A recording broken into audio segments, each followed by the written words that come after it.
Mahfuz Alam public profile, যেটা সেই public প্রোফাইলে লেখা special assistant to the chief adviser. Chief adviser কে আমরা জানি, মোহাম্মদ ইউনুস চিফ অ্যাডভাইজার, তার স্পেশাল অ্যাসিস্ট্যান্ট এবং তার পাশাপাশি অ্যাডভাইজার উইদাউট পোর্টফোলিও, অর্থাৎ উপদেষ্টা, দপ্তরবিহীন উপদেষ্টা। আপনারা দেখতে পাচ্ছেন এটা special assistant to the chief advisor. সে নেম প্লেট, তার লেটার হেড, এই সমস্ত কিছু তার নামে রয়েছে। অর্থাৎ মাহফুজ আলম, বারবার বুঝুন, মাহফুজ আলম একটা কথা বলছেন মানে সেটা বাংলাদেশ সরকারের কথা।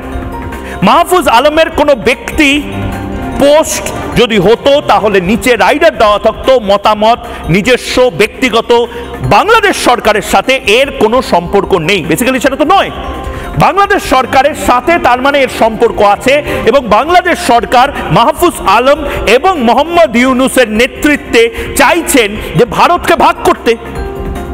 ভারত কি চুপচাপ বসে থাকবে?